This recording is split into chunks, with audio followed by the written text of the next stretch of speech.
ഇടുക്കി ആനച്ചാൽ അപകടത്തിൽപ്പെട്ട sky dining പ്രവർത്തിച്ചത് അനധികൃതമായെന്ന് കണ്ടെത്തൽ. സ്കൈ ഡൈനിംഗ് അഡ്വഞ്ചർ ടൂറിസത്തിൽ ഉൾപ്പെടുത്തിയിട്ടില്ലെന്ന് ടൂറിസം ഡെപ്യൂട്ടി ഡയറക്ടറുടെ റിപ്പോർട്ട്. സ്കൈ ഡൈനിംഗ് തുടങ്ങുന്നതിനുള്ള അപേക്ഷയും ഉടമകൾ നൽകിയില്ല. സ്കൈ ഡൈനിങ്ങിന് പ്രത്യേക മാർഗനിർദ്ദേശങ്ങളും ഇല്ല. പുതിയ രൂപരേഖ ഉണ്ടാക്കാൻ നിർദ്ദേശം നൽകിയിട്ടുമുണ്ട്. വിവരങ്ങളുമായി സുബിൻ തോമസ് നമുക്കൊപ്പം ചേരുന്നുണ്ട്. സുബിൻ, നമ്മളന്ന് കണ്ടതാണ് കൊച്ചുകുട്ടികളടക്കം ഈ സ്കൈ ഡൈനിങ്ങിന് പോയി കുടുങ്ങിയ അവസ്ഥ. ഏറെ പണിപ്പെട്ടിട്ടാണ് അവരെ വളരെ സുരക്ഷിതമായി തന്നെ താഴെ ഇറക്കിയത്. എന്നാൽ യാതൊരു മാനദണ്ഡവും പാലിക്കാതെയാണ് ഇത്തരത്തിൽ സ്കൈ ഡൈനിങ് പ്രവർത്തിച്ചത് എന്നത് വളരെ ഗുരുതരമായ വസ്തുതയാണ്. കഴിഞ്ഞ കുറച്ചു നാളുകളായി പ്രവർത്തിച്ചു വരുന്നതാണ്. ഇതുവരെയും അധികൃതരുടെ കണ്ണിൽ പെട്ടതുപോലുമില്ല.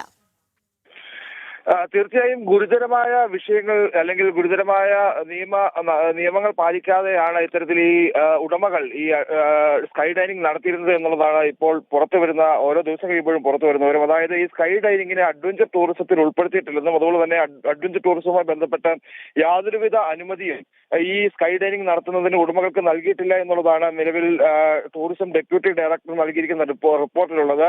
അതായത് ടൂറിസം ഡയറക്ടർക്ക് നൽകിയ റിപ്പോർട്ടിലാണ് ഇത്തരത്തിലുള്ള പരാമർശമുള്ളത്. അതായത് ഈ അഡ്വഞ്ചർ ആക്ടിവിറ്റികൾ ആകെയുള്ളത് 33 എണ്ണത്തിന് മാത്രമാണ് അംഗീകാരം കൊടുത്തിട്ടുള്ളത്. അതായത് അഡ്വഞ്ചർ ആക്ടിവിറ്റികൾ ആരംഭിക്കണമെങ്കിൽ കേരള അഡ്വഞ്ചർ ടൂറിസം പ്രൊമോഷൻ സൊസൈറ്റിയുടെ അംഗീകാരം വേണം.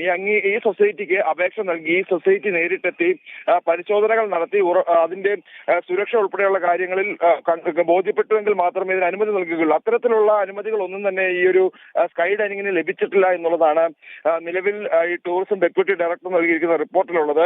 അതായത് ഇത്തരത്തിൽ ഈ പ്രധാനമായും ഈ 33 അഡ്വഞ്ചർ ടൂറിസത്തിന് മാത്രമാണ് അനുമതി നൽകിയിട്ടുള്ളത്. ഇത്തരത്തിൽ ഈ സ്കൈ ഡൈനിങ് ഉൾപ്പെടെയുള്ളവർക്ക് അനുമതി നൽകിയിട്ടില്ല. ഈ അനുമതികളൊന്നുമില്ലാതെയാണ് ഈ ആനച്ചാലിൽ ഈ സ്കൈ ഡൈനിങ് പ്രവർത്തിച്ചിരുന്നത് എന്നുള്ളതാണ് റിപ്പോർട്ടിൽ പറഞ്ഞു വയ്ക്കുന്നത്. അതായത് ആരാണ് ഇത്തരത്തിൽ ഈ ഒരു സ്കൈ ഡൈനിങ് നടത്തുന്നതിന് അനുമതി നൽകിയത് എന്നുള്ളൊരു ചോദ്യമാണ് പ്രധാനമായും ഉയരുന്നത്. തദ്ദേശ സ്വയംഭരണ സ്ഥാപനങ്ങളാണ് അനുമതി നൽകേണ്ടത് എന്നുള്ളതാണ് പറയുന്നത്. പക്ഷേ തദ്ദേശ സ്വയംഭരണ സ്ഥാപനത്തിന്റെ ഭാഗത്തു നിന്ന് യാതൊരു അനുമതിയുമില്ല.